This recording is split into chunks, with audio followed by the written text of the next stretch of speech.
एक बार की बात है। एक बार एक व्यक्ति गुरुजी से कहता है, गुरुजी, जो ज्यादा भजन करता है, ज्यादा पूजा करता है, स्मरण करता है, उसी को ज्यादा दुख क्यों मिलता है? वह पड़ोसन कभी मंदिर नहीं जाती, अगरबत्ती नहीं लगाती, कभी किसी को 1 रुपया दान नहीं करती, वह तो खूब फले फूले। और हम 16 सोमवार का व्रत करें, मंगलवार करें, एकादशी करें, लोटा भर के पानी भी चढ़ाएं, दान पुण्य भी करें, तो भी हमें दुख काहे मिलता है? तो इस पर गुरु जी ने उत्तर दिया कि सुनो, यही जो प्रश्न तुमने मुझसे किया है, यही एक बार देव ऋषि नारद जी ने भगवान विष्णु से किया था कि जो पूजा करे, मंदिर जाए, भगवान को जल चढ़ाए, दान पुण्य करे, उसको ही दुख क्यों मिलता है? और जो कभी मंदिर ना जाए, भगवान की पूजा ना करे, भगवान का स्मरण ना करे, उसके घर में तो 4 चांद लग जाते हैं, उन्हें तो खूब भगवान लक्ष्मी देता है। नारद जी ने जैसे ही ये प्रश्न भगवान विष्णु से किया, तो भगवान विष्णु देव ऋषि नारद को बोले, इसका उत्तर मैं तुमको बाद में दूंगा, पहले हम दोनों ब्राह्मण के कपड़े पहनकर कहीं घूमने चलते हैं। भगवान विष्णु ने देव ऋषि नारद को ब्राह्मण के कपड़े पहना दिए और खुद भी पहन लिए और दोनों घूमने के लिए चल दिए। जाते जाते एक सेठ जी का दरवाजा मिला, एक बहुत बड़ा बंगला, एक बहुत बड़ा घर, और वहां जाकर भगवान विष्णु ने नारद जी से कहा कि बहुत जोरों की भूख लग रही है, कुछ मांग ले क्या सेठ जी से? नारद जी ने आवाज लगाई, भिक्षाम देही। सेठ जी निकलकर बाहर आए। क्या है बाबा? हमें भूख लगी है, थोड़ा सा कुछ खाने को दे दीजिए। सेठ जी बोले, तेरा बाप रख के गया था कि तेरी माँ? निकल यहाँ से बाहर। आ गए भिखारी भिकमंगे, चल हट, निकल यहाँ से। नारद जी के कांटे से खून नहीं, अब नारद जी भगवान विष्णु को देख रहे, भगवान विष्णु नारद को देख रहे। विष्णु जी ने नारद जी का हाथ पकड़ा और चल दिए वापस। नारद जी बोले, सेठ जी ने इतना अपमान किया, आप कुछ नहीं बोले?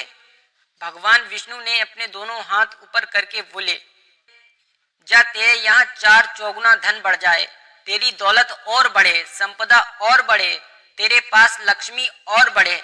नारद जी चले और भगवान विष्णु का हाथ पकड़कर बोले, ये कहाँ की रीति है?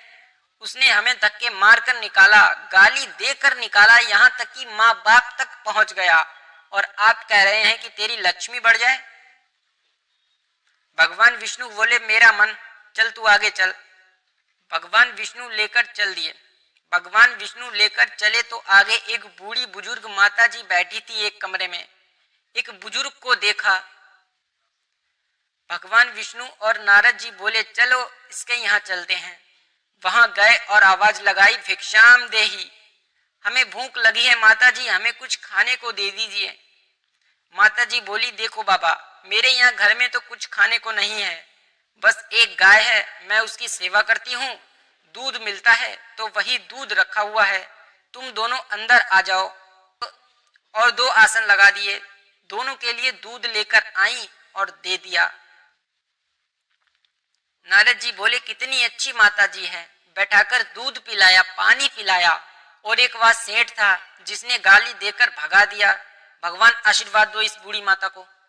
भगवान विष्णु ने अपने दोनों हाथ ऊपर किए और बोले, जा तेरी गाय मर जाए। नारद जी ने कहा, भगवान तुम्हारा ये स्वरूप मुझे बहुत बुरा लगा। भगवान ने कहा, कौन सा स्वरूप? नारद जी ने कहा, उसने हमको गाली देकर भगा दिया और आपने कहा उसकी लक्ष्मी बढ़ जाए, और जो बेचारी गाय हमको दूध पिलाया और आप कह रहे हैं कि गाय मर जाए। हाँ, भगवान बोले, मेरा मन। नारद जी बोले, आपने ऐसा क्यों किया? भगवान बोले, तू मेरी लीला समझा ही नहीं।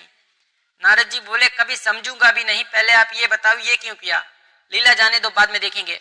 भगवान बोले, बात इतनी सी है, वो बूढ़ी माता मेरा भजन करती हैं, दिन रात मेरा नाम लेती हैं, वो मरेगी। उसके घर में एक गाय है, उसमें उसका दिल बहुत लगा हुआ है, उसकी सेवा करती है, वो मरेगी और मरते समय ये विचार करेगी कि मेरे मरने के बाद मेरी गाय का क्या होगा। गाय को याद करते करते जब मरेगी तो उसे गाय की योनि मिल जाएगी, वो भगवान के पास नहीं आ पाएगी, इसलिए मैंने उसके मरने से पहले उसी गाय को मार दिया। नारद जी बोले, ये तो समझ गया, अब ये बताओ सेठ जी को लक्ष्मी क्यों बढ़ाई? भगवान बोले, नारद, उसको धन से बहुत प्रेम है, मैंने उसको लक्ष्मी बढ़ाने का आशीर्वाद इसलिए दिया क्योंकि लक्ष्मी को जोड़ जोड़ कर इकट्ठा कर कर कर जब मरेगा, लक्ष्मी और पैसे के चक्कर में जब मरेगा, तो आखिरी समय में सांप बनकर उसी दौलत पर बैठा रहेगा। दोस्तों, ये वीडियो आपको कैसी लगी? अगर अच्छी लगी हो तो अपने सभी दोस्तों के साथ शेयर करें और वीडियो पसंद आई हो तो लाइक करें।